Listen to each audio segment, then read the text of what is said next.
സാന്ദ്രാനന്ദാവബോധാത്മകമനുപമിതം കാലദേശാവധിഭ്യാം നിർമുക്തം നിത്യമുക്തം നിഗമശതസഹസ്രേണ നിർഭാസ്യമാനം അസ്പഷ്ടം ദൃഷ്ടമാത്രേ പുനരുപുരുഷാർത്ഥാത്മകം ബ്രഹ്മതത്വം തത്താവത് ബാധിസാക്ഷാത് ഗുരുഭവനപുരേഹം the ഭാഗ്യം ജനാനാം.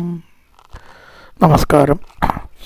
സനാതനധർമ്മ സംഹിതകൾ പങ്കുവയ്ക്കാനായുള്ള ചാനലായ നാദശ്രീയിലേക്ക് എല്ലാവർക്കും സ്വാഗതം. പ്രിയരെ, ചാനൽ സബ്സ്ക്രൈബ് ചെയ്യാനും ലൈക്ക് ചെയ്യാനും ഓർമ്മപ്പെടുത്തിക്കൊള്ളുന്നു. ശ്രീമദ് നാരായണീയത്തിൽ നമ്മൾ കണ്ടത് മഹത്വത്വം ഉണ്ടായി, അതിന്ന് അഹങ്കാരം ഉണ്ടായി. ആ അഹങ്കാരം മൂന്നായിട്ട് പിരിഞ്ഞു: സാത്വികം, രാജസം, താമസം, അല്ലെങ്കിൽ വൈകാരികം, തേജസം, താമസം, അങ്ങനെയും പറയാം. അതിൽ നിന്ന് ഇന്ദ്രിയമാനിനോ ദേവാനകൃത, ഇന്ദ്രിയാധിഷ്ഠാനങ്ങളായിട്ടുള്ള ദേവതകളെ സൃഷ്ടിച്ചു. അതെന്തൊക്കെയാണ്? പഞ്ചേന്ദ്രിയങ്ങൾ: കണ്ണ്, മൂക്ക്, ത്വക്ക്, നാക്ക്, ചെവി. അപ്പോൾ അതിൻ്റെ അധിഷ്ഠാനമായിട്ടുള്ള ദേവതകളാണ് ദിക്ക്, വായു, അർക്കൻ, പാശി, അശ്വിന മുതലായിട്ടത്. അശ്വിനി ദേവതകൾ. ശ്രോത്രത്തിൻ്റെ ദേവനാണ് ദിക്ക്, ത്വക്കിൻ്റെ ദേവതയാണ് വായു, ചക്ഷുസിൻ്റെ ദേവതയാണ് അർക്കൻ, ജിഹ്വയുടെ നാവിൻ്റെ ആണ് വരുണൻ, മൂക്കിൻ്റെയാണ് അശ്വിനി ദേവതകൾ. ഓർക്കണമെങ്കിൽ എഴുതി വെച്ചാൽ മതി, വേറെ യാതൊരു പ്രശ്നവുമില്ല. അല്ലെങ്കിൽ ചിലപ്പോൾ ഓർമ്മ കിട്ടില്ല, അത് പറയണതൊന്നും ഒരു രൂപം കിട്ടില്ല. അത്രയേ ഉള്ളൂ. ശ്രോത്രം അതായത് ചെവി, ത്വക്ക്, കണ്ണ്, അതുപോലെ തന്നെ നാവ്, മൂക്ക്. അതിൻ്റേതായിട്ട് ദേവതകളാണ് ദിക്ക്, വായു, അതുപോലെ തന്നെ സൂര്യൻ, വരുണൻ, അശ്വിനി ദേവതകൾ. ഇനി ജ്ഞാനേന്ദ്രിയം, കർമ്മേന്ദ്രിയങ്ങളാണ്. അതേതാണ്? വാക്ക്, പാണി, പാദം, വായു, ഉപസ്ഥം. വാക്കിൻ്റെ ദേവതയാണ് അഗ്നി, കയ്യിൻ്റെ ദേവതയാണ് ഇന്ദ്രൻ, കാലിൻ്റെ ദേവതയാണ് ഉപേന്ദ്രൻ, വായുവിൻ്റെ ദേവതയാണ് അച്യുതൻ, പായുവിൻ്റെ ദേവതയാണ് അച്യുതൻ, ഉപസ്ഥത്തിൻ്റെ ദേവതയാണ് പ്രജാപതി. ഇനി അടുത്തത് അന്ധക്കരണവൃത്തികൾ: ബുദ്ധി, മനസ്സ്, ചിത്തം, അഹങ്കാരം. കർമ്മേന്ദ്രിയങ്ങൾ 5, ജ്ഞാനേന്ദ്രിയങ്ങൾ 5, അന്ധക്കരണവൃത്തികൾ 4. ഏതൊക്കെയാണ്? ബുദ്ധി, മനസ്സ്, ചിത്തം, അഹങ്കാരം. ചിത്തത്തിൻ്റെ ദേവത ഇവിടെ പറഞ്ഞിരിക്കുന്നത് ചന്ദ്രൻ. ഇവിടെ പറഞ്ഞത് കേട്ടോ വ്യത്യാസമുണ്ട്, ചിലപ്പോൾ വാസുദേവനായിട്ടോ പറയുക. ഇവിടെ ചന്ദ്രൻ. പിന്നെയോ ബുദ്ധിയുടെ ആയിട്ട് ബ്രഹ്മാവ് എന്നും പറഞ്ഞു. അഹങ്കാരത്തിൻ്റെ രുദ്രൻ, സംഘർഷനാണ് വേറൊരുത്തി പറയുക. അതേപോലെ തന്നെ മനസ്സ്, ബുദ്ധി, ചിത്തം, അഹങ്കാരവും രുദ്രൻ. ചന്ദ്രൻ, ബ്രഹ്മാവ്, രുദ്രൻ, ക്ഷേത്രജ്ഞൻ എന്ന് പറഞ്ഞാൽ ആത്മാവ്. അപ്പം അതാണ് ഇതിൻ്റെ ചിത്തത്തിൻ്റെ ദേവൻ എന്നും പറഞ്ഞു വെച്ചു. ഇനി പറയാൻ പോകുന്നത് പറയണം, സാത്വിക ആഹാരം തന്നെയാണ് മനസ്സ്, ബുദ്ധി, ചിത്തം, അഹങ്കാരം എന്നിങ്ങനെ പരിണമിക്കുന്നത്. തേജസ് അഹങ്കാരത്തെ തന്നെയാണ് ഇന്ദ്രിയങ്ങളുടെ സമൂഹമായിട്ട് മാറുന്നത്. താമസ അഹങ്കാരത്തിൽ നിന്ന് പിന്നീട് ശബ്ദ തന്മാത്രയും തുടർന്നുള്ള തന്മാത്രകളും ഉദ്ഭവിച്ചു എന്ന് പറയാണ്. ഭൂമൻ ക്ഷോകം മാനസബുദ്ധി അഹങ്കൃതമിള ചിത്താക്യ വൃത്തി അന്വിതം തച്ചാന്തക്കരണം വിഭോ തവബലാത് സത്താംശ ഏവാസജത് ജാതത്തേജസദോ ദശേന്ദ്രിയഗണ സ്തത്താമസാംശാത് പുന തന്മാത്രം നഭസോ മരുത്പുരവതേ ശബ്ദോജനി ത്വത്ബലാത്. ഹേ സർവേശ്വര, സാത്വിക അഹങ്കാരമാണ് മനസ്സ്, ബുദ്ധി, അഹങ്കാരം, ചിത്തം എന്ന വൃത്തിയോടുകൂടി അന്ധക്കരണമായി പരിണമിച്ചത്. സാത്വിക അഹങ്കാരത്തിൽ നിന്നാണ് മനസ്സ്, ബുദ്ധി, ചിത്തം, അഹങ്കാരം എന്നീ 4 സംഗതികൾ ഉണ്ടാകുന്നത്. സാത്വിക അഹങ്കാരമാണ് അതിൻ്റെ കേന്ദ്രം. അപ്പം നേരത്തെ പറഞ്ഞതിൻ്റെ ഒരു ആവർത്തനമാണ്. നേരത്തെ പറഞ്ഞില്ല, മനസ്സ്, ബുദ്ധി, ചിത്തം, അഹങ്കാരം, കർമ്മേന്ദ്രിയങ്ങൾ, ജ്ഞാനേന്ദ്രിയങ്ങൾ ഇതൊക്കെ സാത്വിക അഹങ്കാരത്തിൽ നിന്നാണ്. അപ്പം അതിൻ്റെ ഇവിടെ ആവർത്തിച്ചിരിക്കണം, ആവർത്തനം വരും. ചിലപ്പോൾ മനസ്സ്, ബുദ്ധി, ചിത്തം, അഹങ്കാരം എന്നിവ അന്ധക്കരണം എന്ന് പറയുന്ന 4, അതിന് 4 ആക്കിയതാണ് മനസ്സും ബുദ്ധിയും ചിത്തവും അഹങ്കാരവും. അത് സാത്വിക അഹങ്കാരം തന്നെയായി മാറി. രാജസ അഹങ്കാരത്തിൽ നിന്ന് ഇന്ദ്രിയങ്ങൾ ഉണ്ടായി. 5+5 5 ജ്ഞാനേന്ദ്രിയങ്ങളും 5 കർമ്മേന്ദ്രിയങ്ങളും. തേജസ എന്ന് പറഞ്ഞാൽ രാജസം. നേരത്തെ പറഞ്ഞല്ലോ, തേജസ അഹങ്കാരം രാജസ അഹങ്കാരം ഒന്നാണ്. തേജസം തന്നെയാണ് രാജസം. അതിൽ നിന്ന് ദശേന്ദ്രിയ ഗണാഹ 10 എന്ന് പറഞ്ഞാൽ 5+5, 5 ജ്ഞാനേന്ദ്രിയങ്ങളും 5 കർമ്മേന്ദ്രിയങ്ങളും ഉണ്ടായി. തത്ബലാത് അങ്ങയുടെ ശക്തിയാൽ, അല്ലയോ ഗുരുവായൂരപ്പ അവിടുത്തെ പ്രേരണ കൊണ്ട്. പിന്നെ താമസാംശത്തിൽ നിന്ന് ഉണ്ടായതാണ് ശബ്ദം എന്ന തന്മാത്ര. അതിൽ നിന്നുള്ള പഞ്ചഭൂതങ്ങളും തന്മാത്രകളും. ആ പഞ്ചഭൂതങ്ങളും തന്മാത്രകളും അടുത്ത ശ്ലോകത്തിലാണ് പറയണത്. പഞ്ചഭൂതങ്ങൾ എന്തൊക്കെയാണ്? ഭൂമി, വെള്ളം, വായു, ആകാശം. സംശയമില്ലല്ലോ. തന്മാത്രകൾ എന്തൊക്കെയാണ്? ശബ്ദസ്പർശരൂപരസഗന്ധങ്ങൾ. അത് അടുത്ത ശ്ലോകത്തിലാണ് പറയണത്, ഇവിടെ പറഞ്ഞിട്ടില്ല. ഇതൊക്കെ ശബ്ദത്തിൽ നിന്ന് ആദ്യം ഉണ്ടായത് ഏതാ? ശബ്ദം. പിന്നുണ്ടായതോ ആ ശബ്ദത്തിൽ നിന്ന് ബാക്കിയൊക്കെ ഉണ്ടായി. മൂലം ശബ്ദം പറഞ്ഞാൽ അവിടെ വെച്ചതേ ഉള്ളൂ. ഈ ശബ്ദത്തിൽ നിന്നുണ്ടായ സംഗതികൾ അടുത്ത ശ്ലോകത്തിലാണ്. അപ്പോൾ വീണ്ടും പറയാം എന്തൊക്കെയാണ് ഇപ്പോൾ ഈ ശ്ലോകത്തിൽ പറഞ്ഞത്. മാനസ ബുദ്ധി അഹങ്കൃതമിളച്ചിത്താക്യ വൃത്തി അന്വിതം ദച്ചാന്തകരണം വിഭോ തവ ബലാർസംശയേവാസിച്ചത്. മേലെ പറഞ്ഞിട്ടുള്ള അഹങ്കാരം 3ആയിട്ട് പിരിഞ്ഞു. 3ആയിട്ട് പിരിഞ്ഞപ്പോൾ ഏതൊക്കെയായി? സാത്വികം മലച്ച വൈകാരികം, രാജസം മലച്ച രാജസം, വൈകാരികം തൈജസാണ് താമസമാണത്. താമസമായിട്ട് പറഞ്ഞല്ലോ. അപ്പം അതിൻ്റെ സാത്വികത്തിൽ നിന്നാണ് സത്വാംശയേവാസിച്ചത്. ആ സത്വാംശത്തിൽ നിന്നാണ് എന്തുണ്ടായത്? അന്ധക്കരണം ഉണ്ടായത്. അന്ധക്കരണം ഏവാസിച്ചത്. മനസ്സിലായി? അപ്പോൾ നേരത്തെ ഉണ്ടായിട്ടുള്ള അഹങ്കാരത്തിൻ്റെ സത്വാംശത്തിൽ നിന്ന് എന്ത് സംഭവിച്ചു? അന്ധക്കരണം അസൃജത്. അന്ധക്കരണത്തെ സൃഷ്ടിക്കപ്പെട്ടു അല്ലെങ്കിൽ സൃഷ്ടിച്ചു. പ്ലസ് ച അന്ധക്കരണം. ഈ തച്ചാന്തക്കരണം അവിടെ തച്ചനൊന്നുമില്ല കേട്ടോ. ത പ്ലസ് ച പ്ലസ് അന്ധക്കരണമാണ്. ത അന്ധക്കരണം, ച എന്ന അവ്യയം. ത ച അന്ധക്കരണമാണ്. തച്ച അന്ധക്കരണം. അടുത്ത തച്ച എന്ന സംഗതി ഒന്നും അവിടെ ഇല്ല തന്നെ. ത പ്ലസ് ച എന്ന അവ്യയം.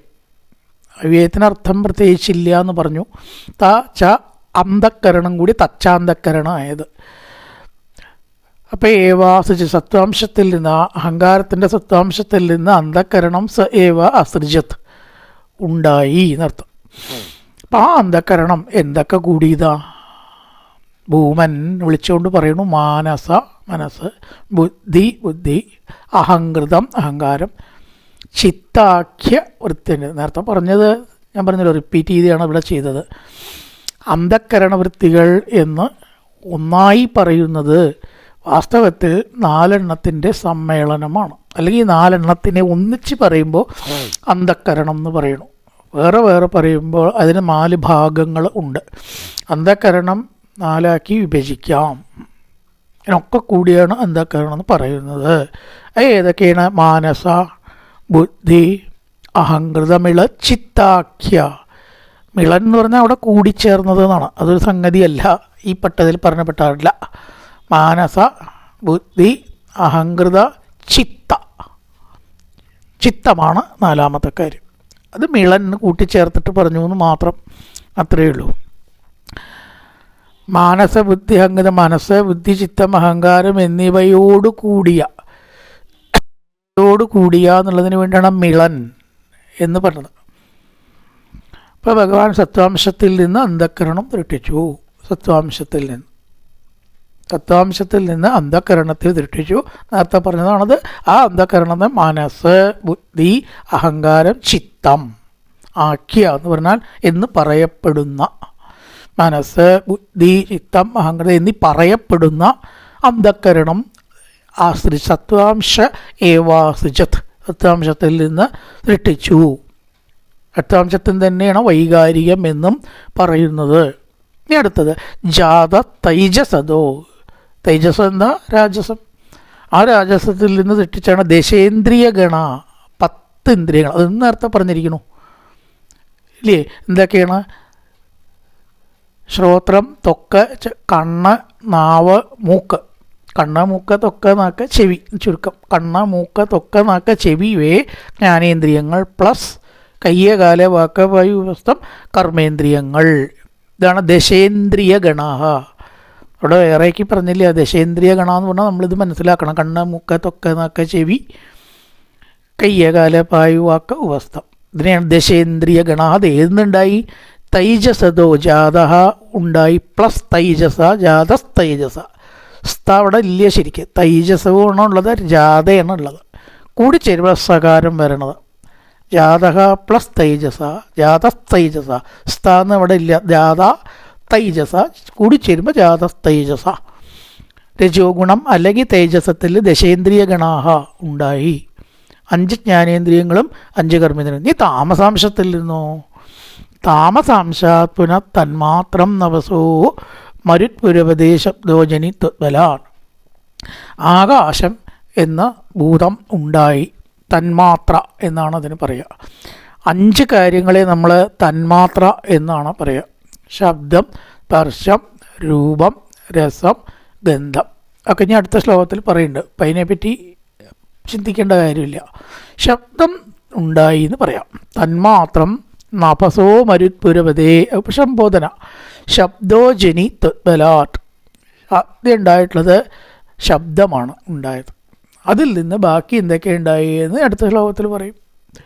ആ താമസത്തിൽ നിന്ന് എന്തുണ്ടായി? താമസാംശാത് നഭസോ ജനി ശബ്ദോജനി, ശബ്ദമുണ്ടായി.